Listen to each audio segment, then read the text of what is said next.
Start करने जा रहे हैं क्लास 10th केमिस्ट्री का फर्स्ट चैप्टर जो कि हमारा केमिकल रिएक्शंस एंड इक्वेशंस। तो मैं इस चैप्टर को आपको बिल्कुल ही डिटेल में पढ़ाऊंगा। जो भी एग्ज़ाम के लिए आपके लिए सफिशेंट है मैं वो सब इसमें कवर करूंगा। मींस इसमें मैं आपकी एनसीईआरटी के क्वेश्चंस, एनसीईआरटी की एक्सरसाइज मींस जो भी उसमें क्वेश्चन है सारे आपको करवाऊंगा। और फर्दर इसका जो थ्योरी वाला पोर्शन है चैप्टर का वो भी आपको करवाऊंगा। तो सबसे पहले हम देख लेंगे कि एग्ज़ाम में इसका सिलेबस क्या क्या है। सिलेबस में जो टॉपिक्स हैं इसके, तो टॉपिक्स टू बी कवर्ड इसमें है chemical equation, writing of chemical equation, balancing of chemical equation. तो फर्स्ट जो है वो हमें केमिकल इक्वेशन के बारे में और उसकी बैलेंसिंग के बारे में एक सब यूनिट समझ सकते हो इस यूनिट का आप। सेकेंड आ जाता है हमारा टाइप्स ऑफ केमिकल रिएक्शंस, जिसमें हमें पूछा गया oxidation, reduction, combination, decomposition, displacement and double displacement reaction. इसके बाद effect of oxidation and reduction on our daily life. Oxidation और रिडक्शन के इफेक्ट्स मीन्स ये सेकेंड पोर्शन में ही आएगा हमारा। और क्रीजन एंड रेंसिडिटी आती है इसमें हमारी इफेक्ट्स में। तो ये तीन पोर्शन है इसमें। तो मैंने इस चैप्टर को अपने हिसाब से जो है 2 पार्ट्स में डिवाइड किया हुआ है। फर्स्ट में हम ये कवर करेंगे इतना सा, और सेकंड में हम टाइप्स ऑफ केमिकल रिएक्शन क्या होती है उसके बेस एनसीईआरटी के क्वेश्चंस भी करेंगे और बहुत सारी प्रैक्टिस प्रॉब्लम भी करेंगे। तो इस वीडियो में आपको मैं इसका पार्ट 1 जो है मींस केमिकल इक्वेशन क्या है, राइटिंग ऑफ केमिकल इक्वेशन क्या है और बैलेंसिंग ऑफ केमिकल इक्वेशन क्या है, और इसके बेस्ड जो भी आपके एनसीईआरटी में क्वेश्चंस होंगे हम उनको सॉल्व करेंगे। तो आई होप आपको ये क्लियर होगा कि हम क्या करेंगे। और नेक्स्ट वीडियो में मैं पार्ट 2 में इस चैप्टर को कंप्लीट करूंगा with types of chemical reaction and effect of oxidation on daily life and reduction.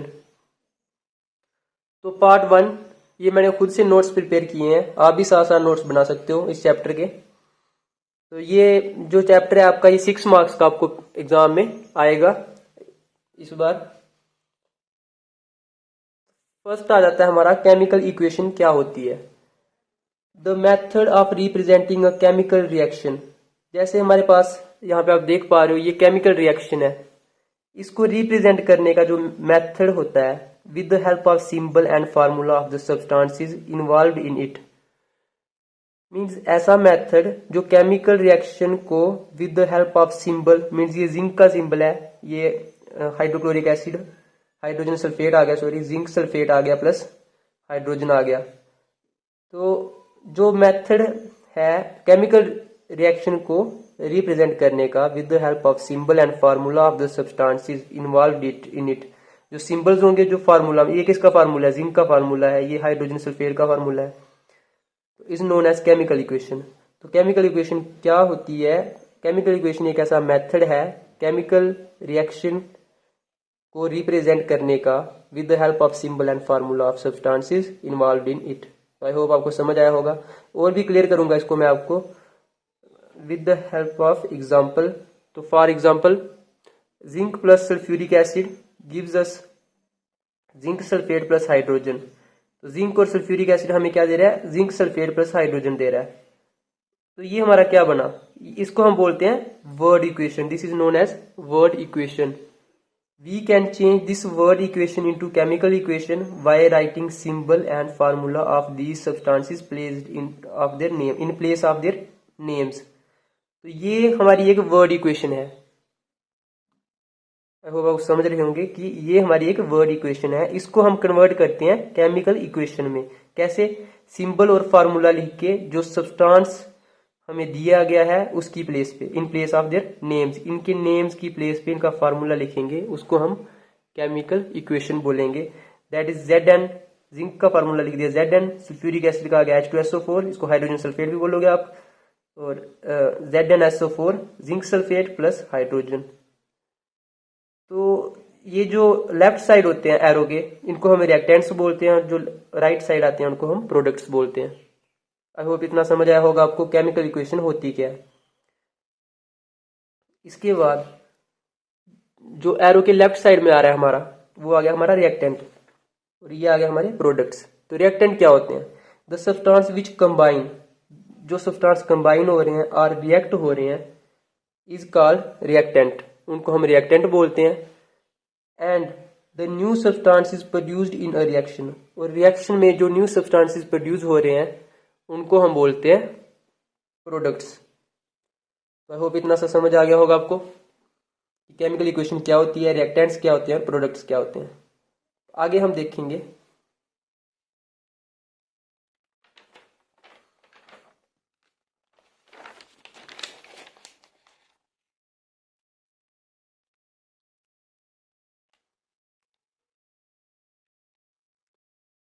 तो ये एक नोट लिखा हुआ है मैंने, chemical equation is a short hand method of representing chemical reaction. Chemical equation क्या होती है? एक शॉर्ट हैंड मेथड है हमारा कि किसको रिप्रेजेंट करने का? केमिकल रिएक्शन को रिप्रेजेंट करने का। Chemical equation is a short hand method of representing a chemical reaction.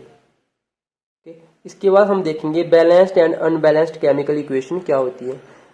तो ज़्यादातर बच्चों को प्रॉब्लम यहीं पे आती है, उनको इक्वेशन बैलेंस करना नहीं आती फर्स्ट। तो इसमें मैं आपको बहुत सारी प्रैक्टिस प्रॉब्लम्स भी करवाऊंगा, जिससे आपका ये डाउट बिल्कुल क्लियर हो जाएगा कि कैसे एक इक्वेशन को बैलेंस करते हैं।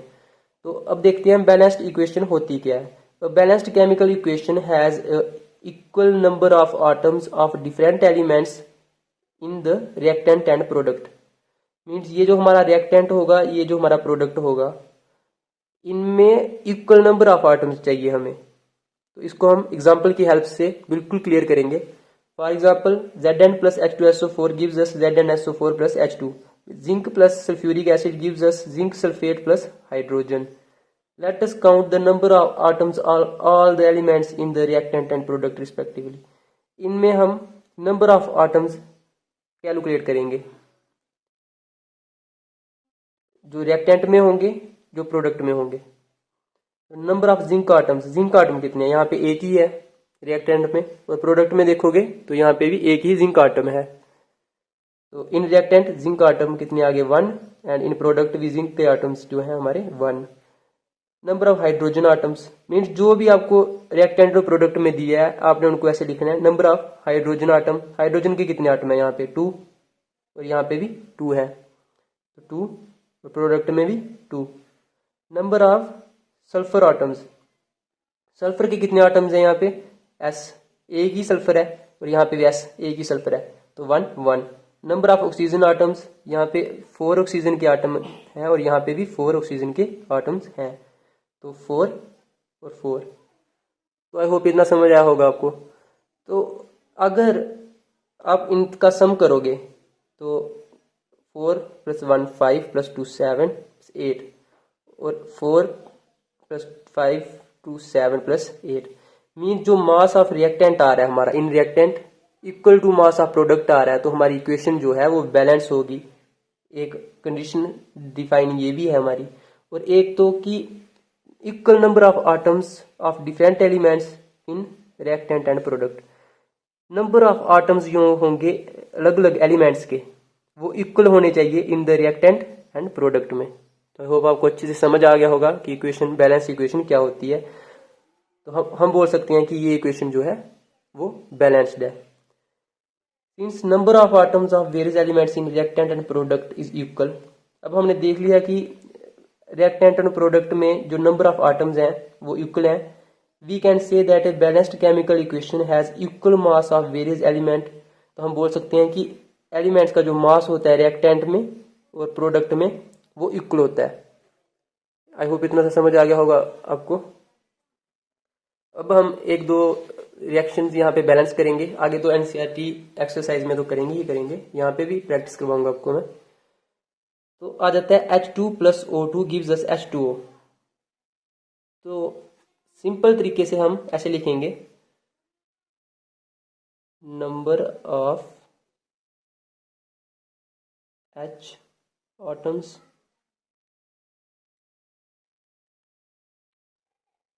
Number of oxygen atoms, R represent करेगा रिएक्टेंट, P रिप्रेजेंट करेगा प्रोडक्ट। हाइड्रोजन आटम कितने हैं रिएक्टेंट में, 1 2, 2 यहाँ पे है और 2 यहाँ पे आ जाएगा हमारा 2, ये भी हमारा 2 आ जाएगा। और ऑक्सीजन आटम यहाँ पे 2 है और यहाँ पे आ रहा है हमारा 1। तो अब आप क्या बोलोगे, ये इक्वेशन जो है वो बैलेंस्ड है कि नहीं? तो आप देख सकते हो यहाँ पे जो ऑक्सीजन है प्रोडक्ट में 1 आ रही है और इसमें 2 आ रही है, तो ये इक्वेशन हमारी बैलेंस नहीं होगी। अब इस इक्वेशन को बैलेंस कैसे करेंगे? तो ऐसी इक्वेशंस को हम बैलेंस करते हैं by hit and trial method, by hit and trial method. अब बात आ जाती है हिट एंड ट्रायल मेथड होता क्या है। तो हिट एंड ट्रायल मेथड में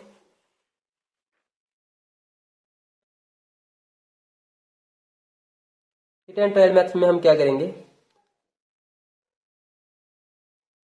हमें यहाँ पे क्या चाहिए, हमें चाहिए यहाँ पे 2 टाइम्स ऑक्सीजन चाहिए। इस हिसाब से देखा जाए तो यहाँ पे ऑक्सीजन 2 है और हमें यहाँ पे मीन्स यहाँ पे भी ऑक्सीजन 2 चाहिए। तो यहाँ पे 2 ऑक्सीजन कैसे होंगी हमारी, हम इसको 2 से मल्टीप्लाई करेंगे, तो ऑक्सीजन 2 हो जाएंगे हमारी। तो यहाँ पे लिखेंगे H2 plus O2 gives us, और इसको 2 से मल्टीप्लाई कर दिया 2H2O।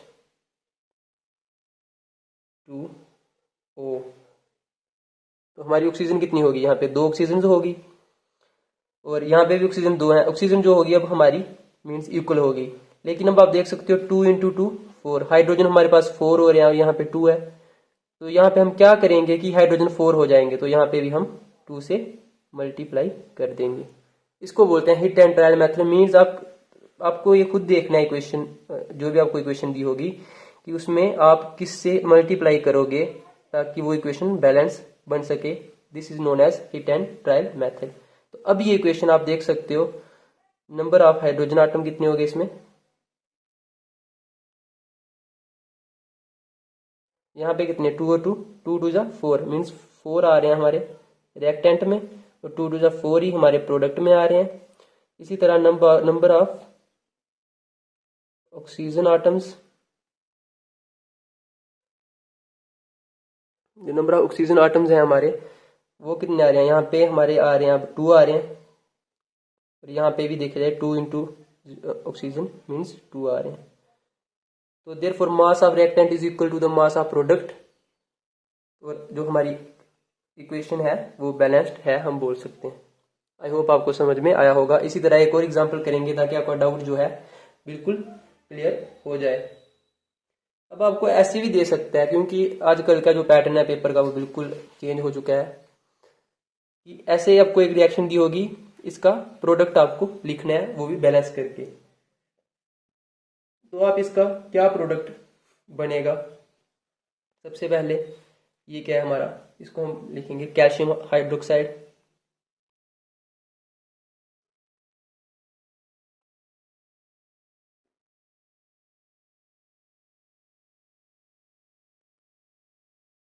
ये आ जाएगा हमारा कार्बन डाइऑक्साइड।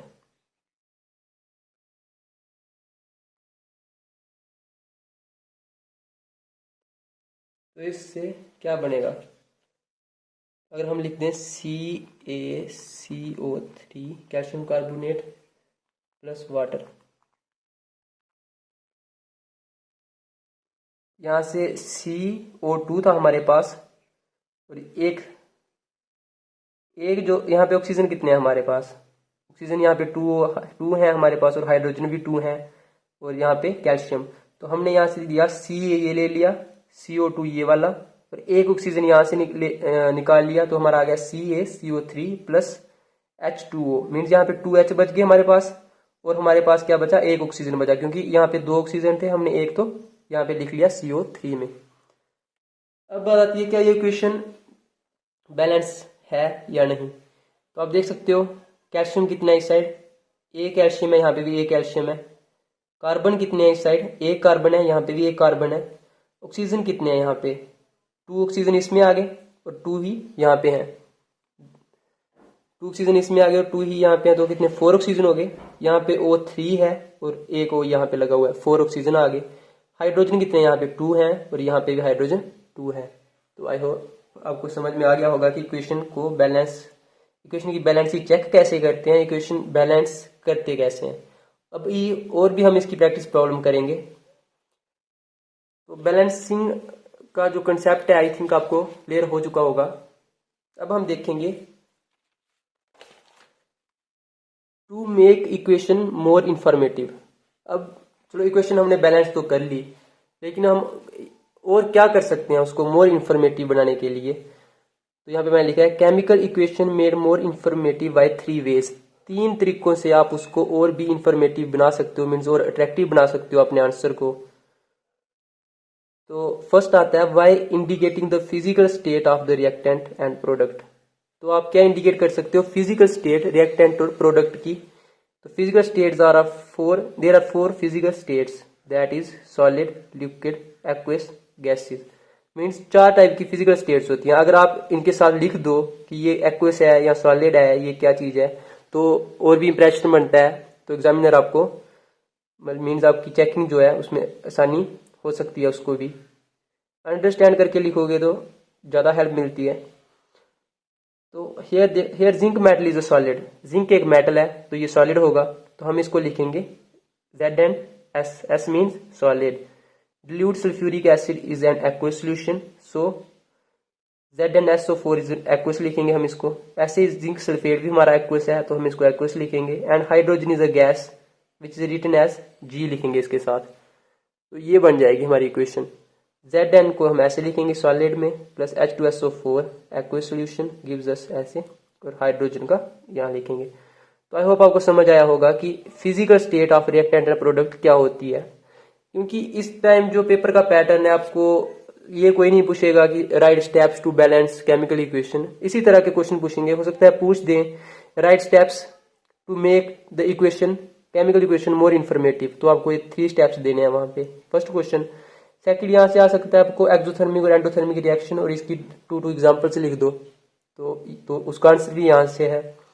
थर्ड आ सकता है कि आपको कैसे पता चलेगा कि फिजिकल स्टेट्स क्या क्या होती हैं। 4 फिजिकल स्टेट्स पूछ सकता है आपको, 3 क्वेश्चंस।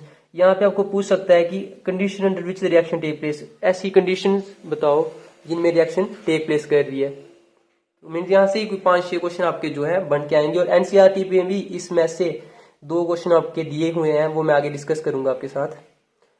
तो ये आपको समझ आ गया होगा। सेकंड है आपका by indicating heat change taking place in reaction.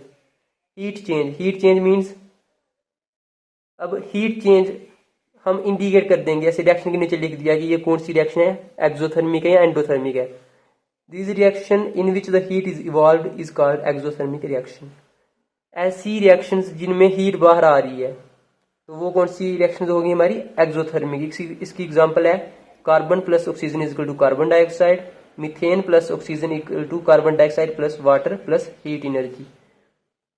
तो ये तो अगर आपको सीधा पूछ दिया किसी ने एक्सोथर्मिक रिएक्शन क्या होती है, आप लिख सकते हो। अगर किसी ने पूछ दिया कोई भी आपको रिएक्शन देके कि क्या ये एक्सोथर्मिक है या एंडोथर्मिक, तो आप कैसे बताओगे। तो जिस भी रिएक्शन में आपकी हीट निकल रही है, मीन्स लास्ट में हीट आ रही है, हीट एनर्जी आ रही है और एनर्जी आ रही है, सिर्फ एनर्जी आ रही है, तो वो आपकी एक्सोथर्मिक रिएक्शन होगी। एक्सोथर्मिक रिएक्शन वो रिएक्शन होती है जिसमें हीट इवॉल्व होती है, मीन्स निकलती है या रिलीज होती है। इसी तरह endothermic reaction, those reaction in which the heat is observed is known as endothermic reaction. N2 plus O2 plus heat gives us 2NO which is nitrogen monoxide बनाता है। तो जिन रिएक्शंस में ऐसे ही एक और इसी एग्जांपल लिखी हुई है मैंने, आपको पढ़ सकते हो। Calcium carbonate plus heat gives अस calcium oxide plus carbon dioxide.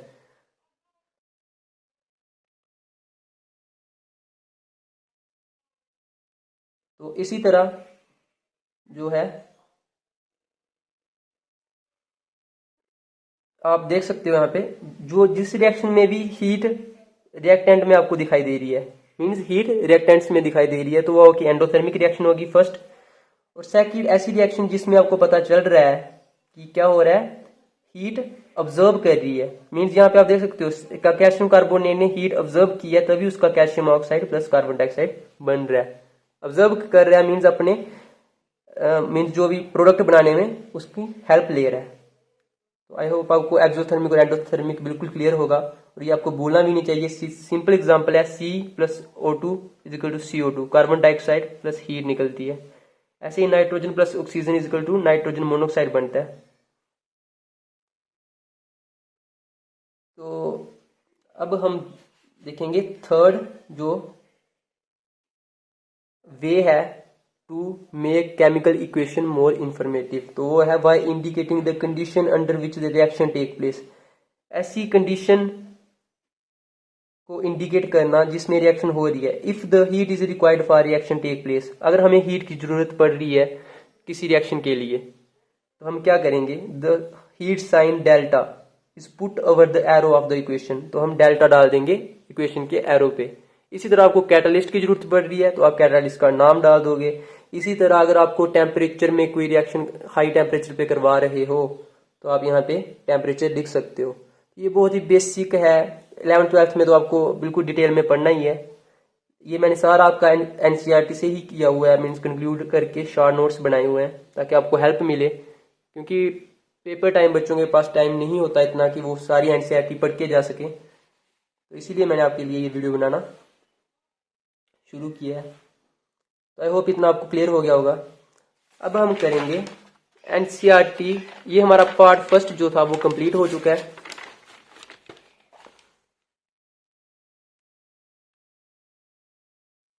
तो अब हम करेंगे जो एनसीईआरटी पे जो क्वेश्चन दिए हुए हैं इसके बेस्ड, मीन्स जो न्यू एनसीईआरटी आई है उसकी एक्सरसाइज के जो क्वेश्चन है वो हम करेंगे। तो उन्होंने पूछा है what happen when dilute hydrochloric acid is added to the iron filing, tick the correct answer. जब डिल्यूट हाइड्रोक्लोरिक एसिड हम आयरन में डालें तो क्या होता है, तो इसका आंसर होगा the iron displace the hydrogen from the acid to form iron chloride. तो हाइड्रोजन, आयरन क्या करेगा, हाइड्रोजन को रिमूव कर देगा यहाँ से, क्या बनाने के लिए, हाइड्रोजन क्लोराइड बनाने के लिए। तो अब आयरन क्लोराइड बनाने के लिए, तो यहाँ पे देख सकते हो आयरन क्लोराइड बन गया और हाइड्रोजन को रिमूव करवा दिया। तो ये फर्स्ट क्वेश्चन का आपका आंसर होगा। जो केमिकल इक्वेशन के रिलेटेड क्वेश्चन थे वो मैं यहाँ पे आपको प्रैक्टिस करवाऊंगा। इसी तरह उन्होंने पूछा है why what is a balanced chemical equation, why should chemical equation we balanced, हमें इक्वेशन बैलेंस्ड क्यों चाहिए। बैलेंस्ड केमिकल इक्वेशन क्या है मैंने आपको बता चुका हूं। A balanced chemical equation has an equal number of atoms of different elements in reactant and product। लेकिन हमें केमिकल इक्वेशन बैलेंस ही क्यों चाहिए, तो यहां से आपको कुछ और सीखने को मिलेगा। Chemical equation should be balanced to follow the law of conservation of mass, हमें चाहिए क्योंकि हमें फॉलो करना है law of conservation of mass which state that matter can be created और कैनॉट बी क्रिएटेड और destroyed during a chemical reaction. Law of conservation of mass बोलता है कि ना कोई मैटर बनता है और ना डिस्ट्रॉय होता है जब कोई केमिकल रिएक्शन टेक प्लेस कर रही हो। तो आई होप आपको समझ में आया होगा। तो ये आपका सेकंड क्वेश्चन था। इसी तरह translate the following statement into the chemical equation and balance them, इनको हम पहले इनके सिंपल एंड फार्मूलाज लिखेंगे यहाँ से। ये हमें वर्ड इक्वेशन दी हुई है, इसकी केमिकल इक्वेशन बनाएंगे और उसको बैलेंस करेंगे। तो मैं ये आपको साथ साथ ही करवाऊंगा ताकि आपकी भी प्रैक्टिस हो जाए। तो फर्स्ट करेंगे हम, फर्स्ट में हमें दिया गया है hydrogen combine with nitrogen to form ammonia, तो इसको बैलेंस भी करना है। पहले hydrogen combine with nitrogen to form क्या बनाने के लिए, अमोनिया बनाने के लिए। अमोनिया का फार्मूला आपको पता होना चाहिए, NH3 होता है और अमोनियम होगा तो NH4 आएगा आपका। तो अब इस इक्वेशन को हम बैलेंस करेंगे।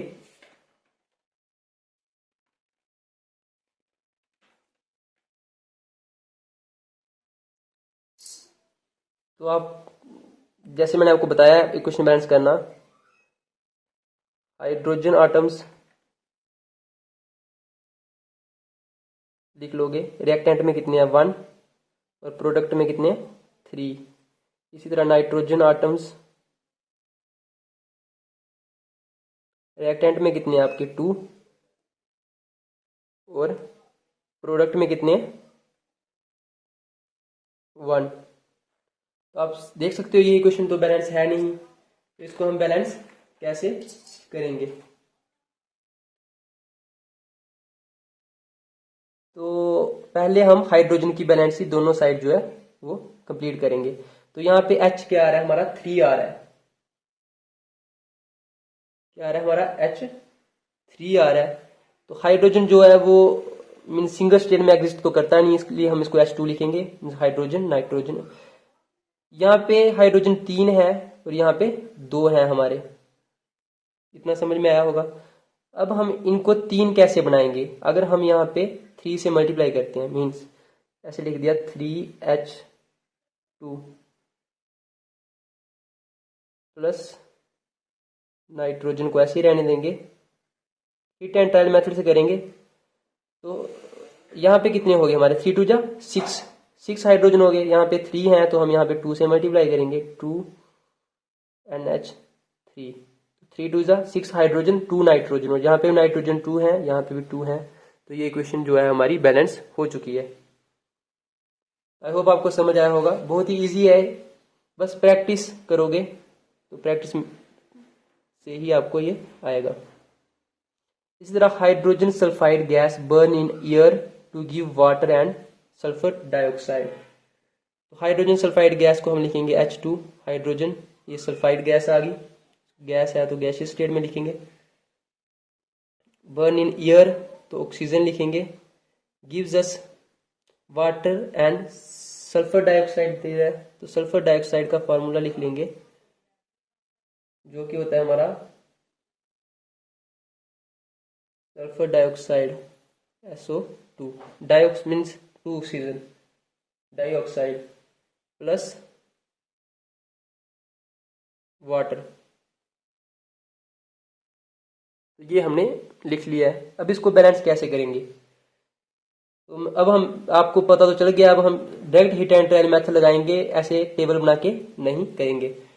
तो आप देख सकते हो यहाँ पे हाइड्रोजन कितने 2 हैं, यहाँ पे भी 2 है, यहाँ पे सल्फर 1 है, यहाँ पे भी सल्फर 1 है।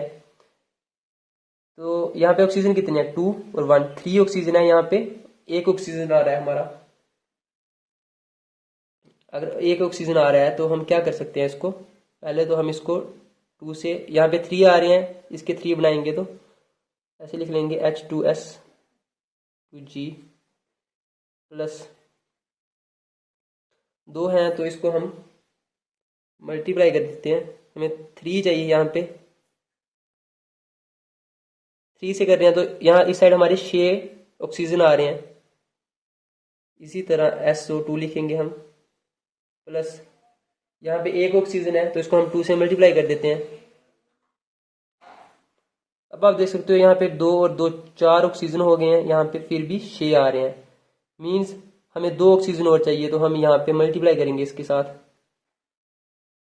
अब देख सकते हो 2 2 जा 4 और 2, यहाँ पे 2 इंटू ऑक्सीजन करेंगे, 2 ऑक्सीजन 2 इंटू 2 4 ऑक्सीजन, मीन्स 2 और 4 6 ऑक्सीजन जो है हमारे वो बन चुके हैं। ऑक्सीजन जो है वो हमारा बैलेंस हो चुका है।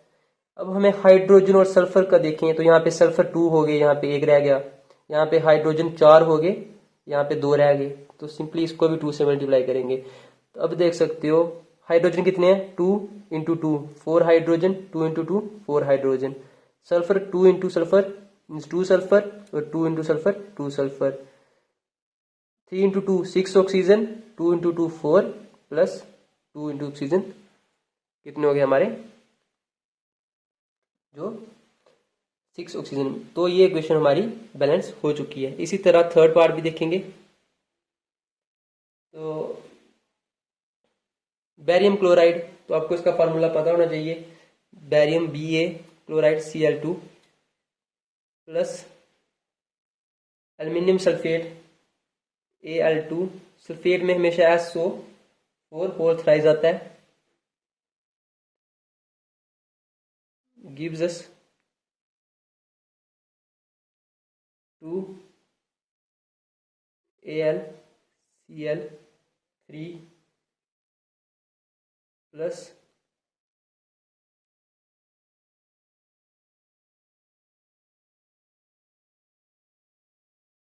बैरियम सल्फेट दिया गया BeSO4, तो इसको सीधा बैलेंस कर लेंगे हम। मैं आपको समझा भी दूंगा क्योंकि वीडियो ज़्यादा लेंथी ना हो। तो आप देख सकते हो 3 टाइम बैरियम आ रहा है, यहाँ पे भी 3 टाइम आ रहा है। क्लोरीन जो है वो 6 टाइम आ रहा है, यहाँ पे भी 6 टाइम आ रहा है। एल्यूमिनियम सल्फेट जो आ रहा है वो एक बार आ रहा है। यहाँ पे एल्यूमिनियम जो आ रहा है हमारा 2 एल्यूमिनियम है, यहाँ पे 2 एल्यूमिनियम है। और सल्फेट यहाँ पे 3 टाइम आ रहा है, 3SO4, यहाँ पे भी 3 टाइम आ रहा है। इसी तरह फोर्थ पार्ट का आंसर मेरे को कमेंट करके बताओगे। अब हम नेक्स्ट क्वेश्चन की तरफ मूव करेंगे,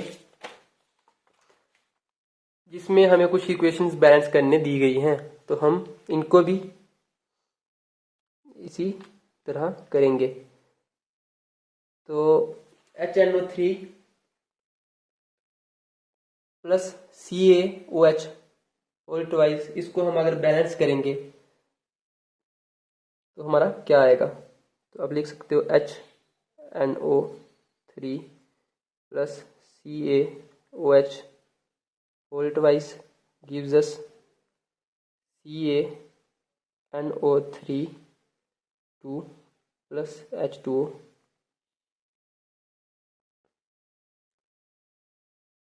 तो इसको हम बैलेंस करेंगे अब। तो आप देख सकते हो यहाँ पे कैल्शियम कितने हैं, 1 है। ऑक्सीजन कितने हैं, 2 हैं। तो ऑक्सीजन 1 यहाँ पे आ रहा है, मीन्स 3 और 2, 5 ऑक्सीजन आ रहे हैं हमारे यहाँ पे। तो यहाँ पे कितने आ रहे हैं, 3 और 2 6 और 1 7 ऑक्सीजन यहाँ पे आ रहे हैं हमारे। एक पहले तो हम ऑक्सीजन को बैलेंस ही पूरी करेंगे, तो इसको 2 से मल्टीप्लाई करेंगे, 2HNO3 NHO3 लिख सकते हो आप। HNO3 हमारा नाइट्रिक एसिड आता है, gives us CaOH whole twice, that is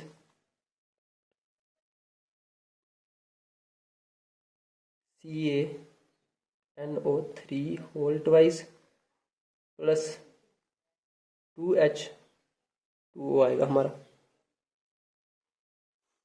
तो इस तरह से हम इसको बैलेंस कर लेंगे। आप देख सकते हो यहाँ पे नाइट्रोजन कितने आ गए हमारे, 2, और ऑक्सीजन यहाँ पे 6 और यहाँ पे 2 8 आ गए। इसी तरह यहाँ पे 2 और 3 2 6 8 ऑक्सीजन आ गए। नाइट्रोजन हमारे यहाँ पे 2 आ रहे हैं, तो यहाँ पे भी 2 नाइट्रोजन आ रहे हैं। कैल्शियम 1 आ रहा है, यहाँ पे भी 1 आ रहा है। और NO3 तो ये हमने कर लिया। अब OH जो आ रहा है हमारा, ऑक्सीजन 2 आ रहे हैं और हाइड्रोजन भी 2 आ रहे हैं। तो यहाँ पे देख सकते हो 2 ही ऑक्सीजन और 2 ही हाइड्रोजन इसमें है। इस तरह इक्वेशंस को बैलेंस करते हैं। प्रैक्टिस प्रॉब्लम जितनी आप खुद से करोगे उतना ही होगा। अब मैं इसके आपको सोल्यूशन लिख के दे दूंगा, आप ट्राई खुद कीजिएगा। सेकंड वाले का आ जाएगा हमारा 2NaOH plus H2SO4 gives us Na2SO4 plus 2H2O। तो आप देख सकते हो, चेक कर सकते हो, ये इक्वेशन जो है बिल्कुल बैलेंस हो चुकी है। तो ये आपके एनसीईआरटी पे दी हुई है, इसलिए मैंने आपको इसके सोल्यूशन भी साथ में प्रोवाइड कर दिए ताकि आपको जो है प्रैक्टिस करने में हेल्प मिल सके। तो अगर समझ में आ रहा होगा तो चैनल को सब्सक्राइब जरूर करें।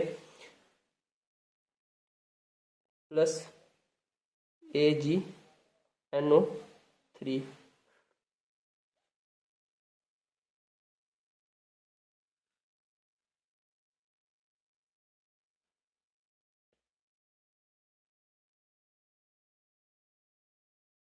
तो ये थर्ड जो इक्वेशन दी हुई है ये तो बिल्कुल बैलेंस इक्वेशन है, इसको भी आप चेक कर सकते हो, ये दी ही बैलेंस इक्वेशन है इन्होंने। तो ऐसा भी आपको दे सकते हैं कि ये इक्वेशन पहले से ही बैलेंस थी, ऊपर लिख दिया है सिर्फ कि आपको ये इक्वेशन जो है वो बैलेंस। इसी तरह इसका फोर्थ पार्ट जो है वो आप मेरे को कमेंट करके बताओगे कि क्या आपका आंसर जो है फोर्थ पार्ट का वो आया है। अब हम देखेंगे कुछ और क्वेश्चंस जो इसके बेस्ड आपके एनसीईआरटी पे दिए गए हैं। तो उन्होंने पूछा है what does you mean by exothermic and endothermic reaction, give examples. तो ये मैंने आपको पीछे ऑलरेडी करवा दिया।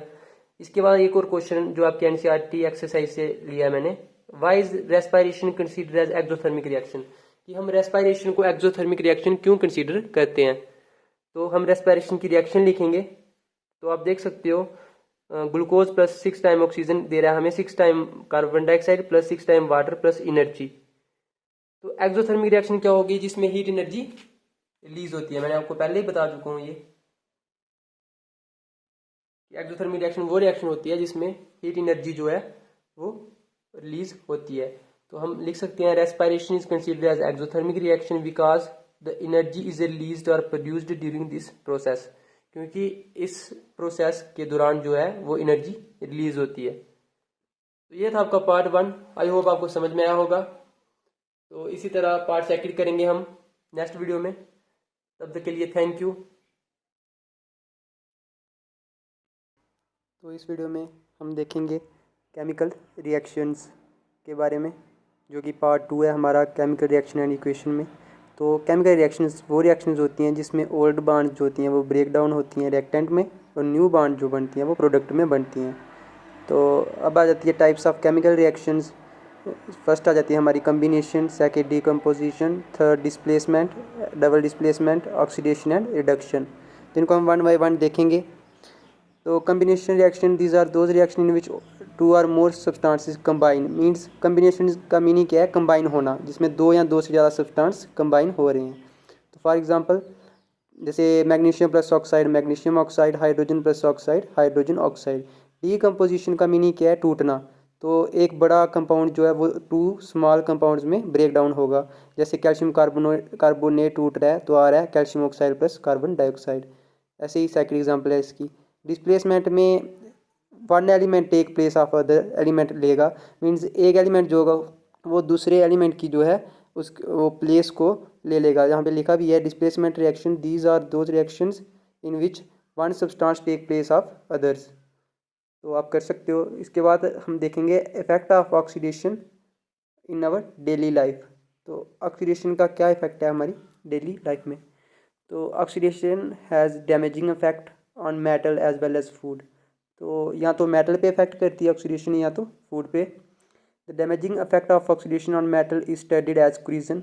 जो मेटल पे ऑक्सीडेशन का डैमेजिंग इफेक्ट है उसको हम क्रीजन बोलते हैं, और जो फूड पे है उसे रेंसिडिटी बोलते हैं।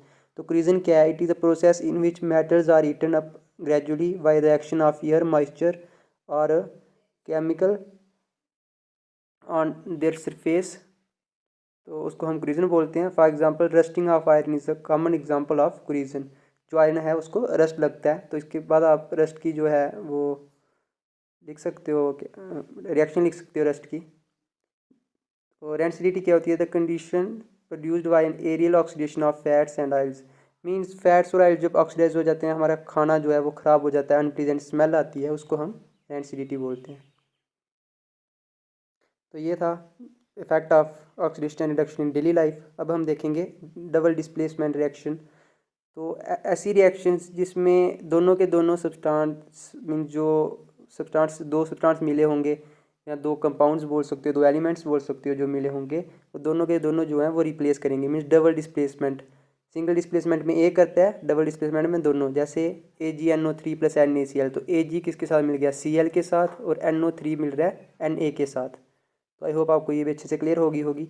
इसी तरह ऑक्सीडेशन क्या होती है, तो addition of oxygen to a substance is called oxidation, और removal of hydrogen from a substance is called oxidation. तो ये 2 डिफाइंस है इसकी एग्जांपल कर सकते हो आप। जैसे कि मैग्नीशियम प्लस ऑक्साइड, तो मैग्नीशियम ऑक्साइड आ रहा है, कॉपर प्लस ऑक्साइड तो कॉपर ऑक्साइड आ रहा है। इसी तरह रिडक्शन क्या होती है, रिडक्शन ऑक्सीडेशन का उल्टा होता है, the addition of hydrogen to a substance और रिमूवल ऑफ ऑक्सीजन।